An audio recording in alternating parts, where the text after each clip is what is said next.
Hey everybody, welcome back. This is going to be a video on troubleshooting a carburetor after you rebuild it and the saw still doesn't run. I know it's happened to you, it's happened to me a bunch. I've got more than one on a bench right now that is giving me a little trouble. So here's a little thing I learned.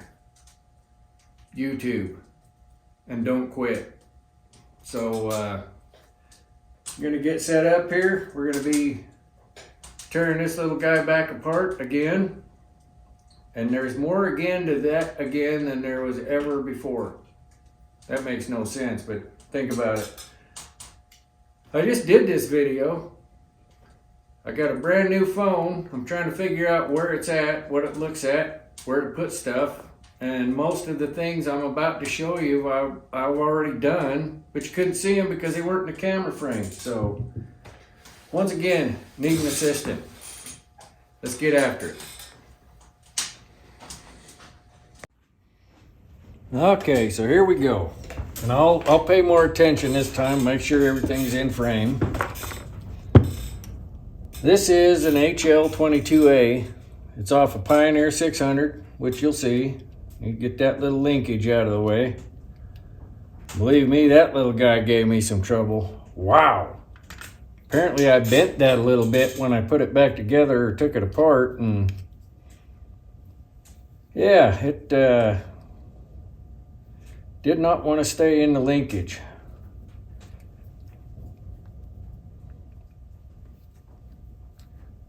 Get the thing running, it'd vibrate, come apart, and yeah, that was a little frustrating, but we got her. These HL22s, or HL series, they just call it that, are pretty cool animals, actually. If you get on Tillotson's website, man, they make all kind of carburetors, racing carburetors, big, little. Pretty interesting company. But yeah, I put this saw together, this carburetor, rebuilt this carb. I got the kit from Andrew Butler. Thanks, Andrew.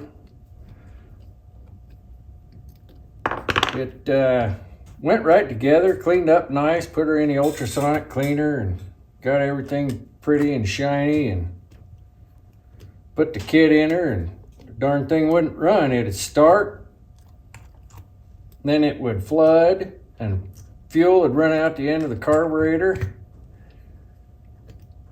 Yeah, it was not a good sign. Oh, come on, which one of you guys? There we go. All right.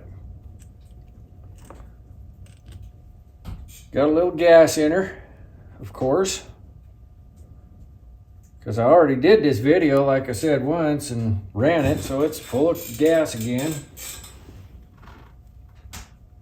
Get some of that out of the way. All right, so troubleshooting a carburetor that you rebuilt that should run. I found out that there are, of course, more than one kind of needle, seat, configuration, levers, all that kind of stuff. I saved some of the parts. I threw some of the old ones away. They're over there in the garbage can, but we didn't need them.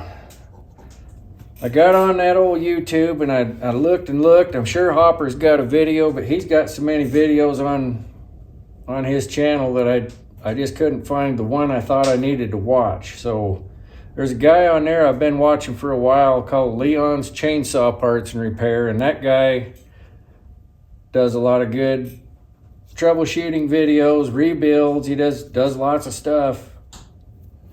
He works on a lot of home lights, which is great. I love home lights. I got home lights. But he had one on this HL carb, and it told me exactly what I was doing wrong. So I'm going to show you what we got here as far as a configuration. I'm behind the camera now so I can see what I'm doing. Look real close right there. That is not hooked in to that needle. It's just floating. Well, when I first put it together, I had that all hooked up like you think it would need to be. And it just wouldn't work. I could see that fork was going down there and hitting that seat and not letting that needle drop all the way in there, and that's why I was having that flooding problem. So I'm going to take it apart a little bit because I want to show you the difference in the seats, and that was part of the problem. A lot of these kits you get, they're good kits. The parts in them are great, but they don't have an instruction sheet. And I'll tell you right now, I'm guilty of not always reading the instructions until something doesn't work. But if you don't have any, you're kind of floating out there on your own. Where's it at? There we go. This guy right here, regular old nut driver, but I had to take the belt sander to it to get it down to the proper size so I could get it in this channel to pull these seats out. Cheap enough fix. Well, you got to get it all the way in there, and then there we go. I could have gone a little further with it, I think, but it works. All right, so I'll show you the difference in the seats that came in the kit and the ones that were in the saw. Here we go. Focus, there we go. So we got one that is rubber and one that's all brass. The all rubber, or the brass, oh geez Louise. The one with the rubber in the bottom is the old seat. And that's the one I just took out of the carb, and I'll explain why. This is the new one that showed up. It's brass. That's all good. I mean, it's same, right? Well, not really.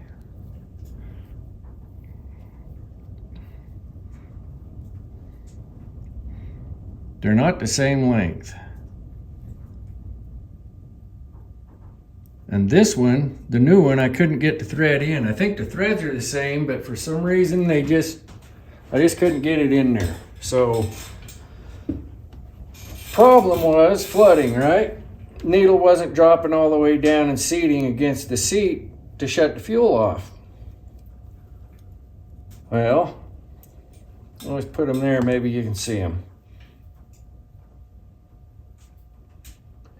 This one's longer than that one. This is the new needle. It works in the old seat. Had I had the ability to thread this one in where it's shorter, that needle may have seated. I don't know. But I do know that by not hooking that like you would usually do, and just letting it rest on it, it works. That's the important part. The darn thing works. These levers, man, I bent that thing about 100 times trying to get it to not hit that seat, and it just wouldn't. And I wouldn't back off far enough to think the whole situation through and figure out how to do it. So thank you, Leon's Chainsaw Parts and Repair. Not going to bore you with putting this back together, but I will put it back together and we'll take a look at the saw running.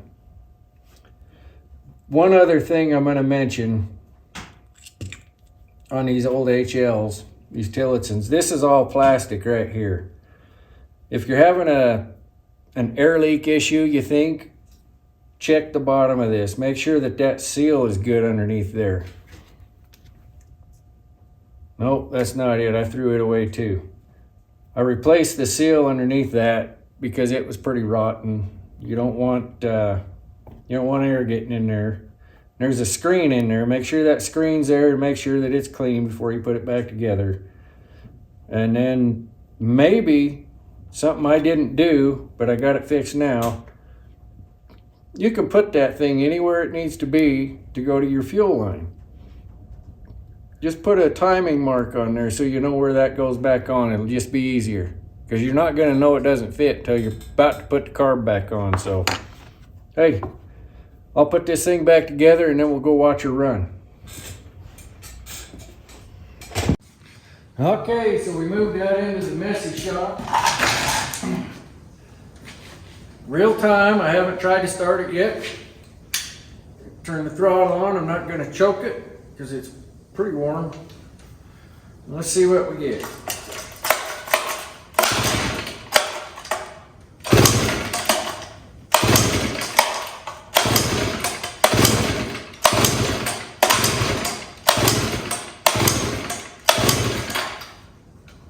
It's gonna make a liar out of me. I'm gonna choke it.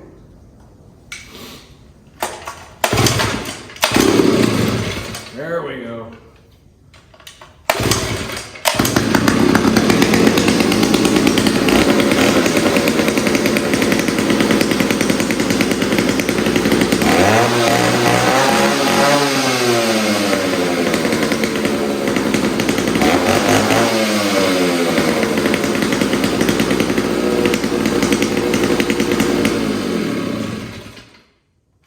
So it works.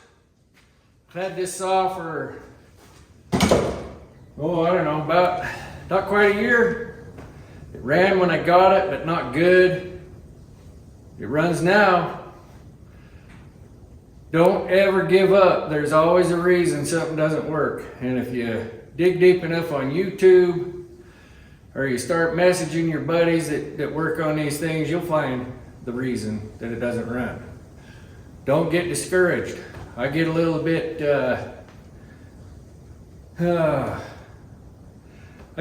discouraged once in a while because I'm new at this. I enjoy doing it. Just keep plugging at it, you know, plugging away, do it. You'll figure it out. I didn't figure it out. Leon figured it out, and I'm sure a bunch of other guys figured it out. I just happened onto his video first. So, hey, it's all good. The old Pioneer's gonna run. We popped this clutch cover off because the chain would just constantly spin. I mean, you couldn't turn it without it spinning. So it popped that cover off. 2 of the 3 springs were broken. Got them ordered, found them on eBay, hope they're the right ones. So we'll do a video of that running, cutting a little wood. It's awesome. I love these old chainsaws. You guys have a good one out there. Just a quick little pop-in video to say, hey, you know, if you're just new at this, there's always a way. Where there's a will, there's a way. Just keep plugging at it. You'll get her figured out. You guys have a good one. Thanks for watching. Be kind.